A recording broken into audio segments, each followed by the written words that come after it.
Muhammad baru memiliki pengikut yang jumlahnya sedikit. Ayo, dia jawabannya nanti nggak ngasal. Jenjang L, KS-nya. Mas, mau mainan? Apa mainan? Ayo, depan. Tapi dulu. Nah, udah. Nah, kemudian kenapa Nabi Muhammad SAW dapat secara sembunyi-sembunyi? Kenapa? Ada yang tahu tidak? Ayo, ada yang tahu tidak? Karena di zamannya Nabi Muhammad dulu yang masih ada dalam jahiliyah dan rata-rata orangnya itu hanya babar. Jadi, kalau Nabi Muhammad dapat langsung secara terang-terangan, Nabi Muhammad bisa dibunuh.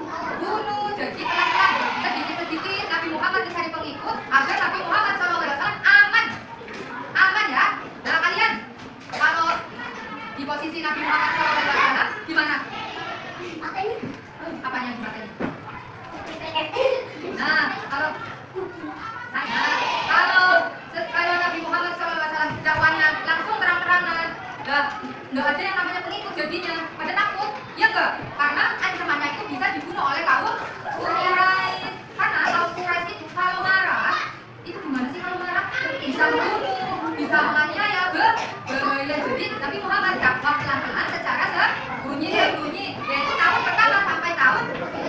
Ingat-ingat ya, dakwah secara sembunyi-sembunyi itu tahun pertama sampai tahun. Nah kalian kalau ditanya sampai tahun berapa Nabi Muhammad berdakwah secara sembunyi-sembunyi, jawabannya apa? Iya betul. Jadi ingat-ingat ya, kalau ada wian ganda, dibilangnya tahun pertama dan tahun sampai tahun ketiga. Nah kemudian Nabi Muhammad baru memiliki pengikut yang jumlahnya sedikit dan belum kuat. Sedangkan kaum Quraisy sangat keras dalam menyiksa siapa saja yang tidak mengikuti kepercayaan nenek moyang mereka. Nenek moyang mereka itu siapa sih? Ya itu gembala-gembala, karena dulu itu namanya gembala. Nah, jadi orang-orang yang kata berbodoh-bodoh, alhamdulillah Nabi Muhammad diberi wahyu, diberi jalan. Nah, diberi petunjuk siapa Tuhan yang sebenarnya? Siapa Tuhan yang sebenarnya? Iya, Allah hanya satu. Betul. Nah, pada tahapan dakwah ini Rasulullah SAW menyeru orang-orang yang berada di lingkungan rumah tangganya sendiri. Jadi siapa? Siapa yang ada di rumah tangganya? Siapa? Sebelumnya siapa? Istri Rasulullah. Siapa namanya? Oh, Khadijah. Jadi yang pertama itu Siti Khadijah. Yang pertama ikut Rasulullah. Kemudian kerabatnya siapa? Ali bin Abi Thalib. Siapanya Nabi Muhammad? Sahabat Rasulullah SAW yang tinggal serumah dengan beliau. Kemudian siapa lagi? Habis sahabat? Sahabatnya siapa? Abu Bakar As-Siddiq. Kemudian siapa lagi? Ya, terus siapa lagi? Nah, Aiman itu siapa? Iya betul, Aiman itu yang mengasuh Nabi Muhammad sejak kecil. Kemudian Zaid bin Harithah siapa? Zaid bin Harithah. Betul. Iya. Nah itu dihafalin agar ketika kalian tes keluar kalian oh ya benar sekali ini aku tentang betul. Nah kan udah bisa gambarkan apa ya kemarin ya? Kemarin apa ya? Berarti ini nanti Senin penting sekarang harus mulai giat belajar. Kemudian IPN yang belum bisa baca siapa? IPN yang belum bisa baca kalian juga ya mulai kelas mulai tahun 5 harus bisa baca di rumah itu kelas enggak? Enggak, kelas ya tanya sama ibu aku pengen ikut kelas biar bisa baca. Enak gak kalau nggak bisa baca? Gak enak lah, bingung ya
dengan mengumpulkan penduduk Mekah di Bukit Sofa. Berarti semuanya yang sudah ikut sama Nabi Muhammad SAW.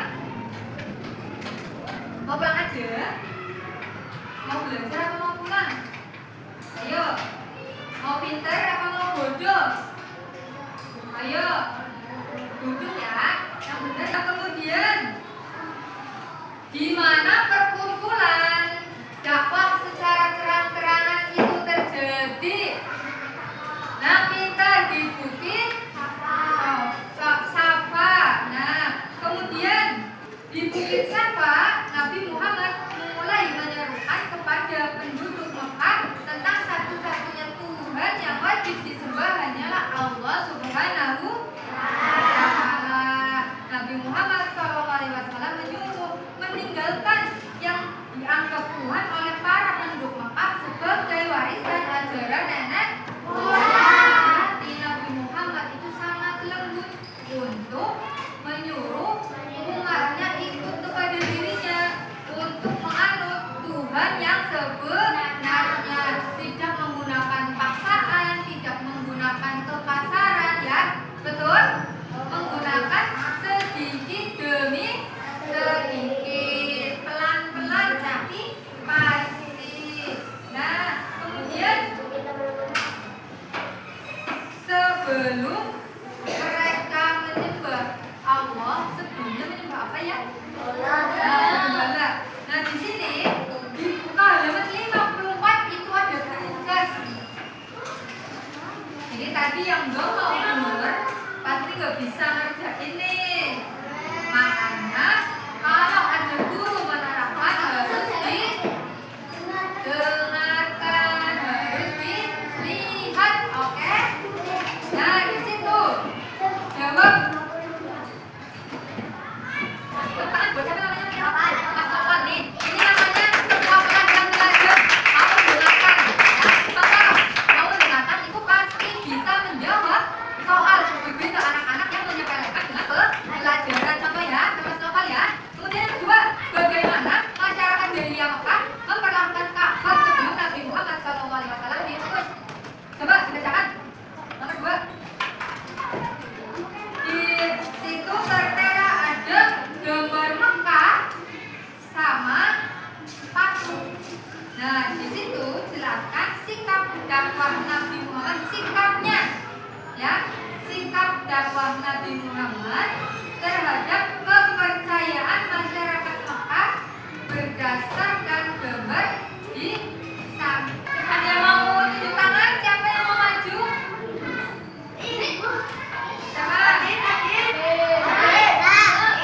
Soalnya kan di sini ada gambar di samping, ada gambar Mekah sama berhala. Kemudian jelaskan sikap dakwah Nabi Muhammad SAW terhadap kepercayaan masyarakat Mekah berdasarkan gambar di samping apa? Tulus dan tidak menggunakan kekasaran. Betul sekali, tepuk tangan buat siapa namanya? Mas Adi. Itu contohnya, ini baru murid yang selalu mendengarkan, ya. Bujok, duduk. Dipertahanin ya, biar tambah. Ada gambar apa? Mekah sama? Nah, tadi soalnya apa? Jelaskan sikap dakwah Nabi Muhammad SAW terhadap kepercayaan masyarakat Mekah berdasarkan gambar di samping. Apa? Sikapnya Nabi Muhammad tulus dan tidak memaksa untuk mengikuti Nabi Muhammad, tapi dengan secara pelan. Ya betul. Namanya siapa? Mas Ardia, ini juga pintar. Namanya murid yang tepuk tangan buat Mas Ardia. Coba dipertahanin ya. Nanti kalau ada tugas, ayo. Apa? Mekah dan berhala. Di situ sikapnya Nabi Muhammad SAW berdakwah ke orang-orang itu bagaimana? Tulus dan baik terus. Tidak memaksa. Jawabannya sama semua. Ya, tepuk tangan buat siapa? Tadi ada gambar apa Mas Farhan? Mekah dan Beliau. Nah, di situ cara menyikapinya Nabi Muhammad berdakwah di Mekah itu bagaimana? Tulus baik dan tidak Nah, coba jawaban yang lain ada lagi nggak? Nggak ada. Ya, tapi betul.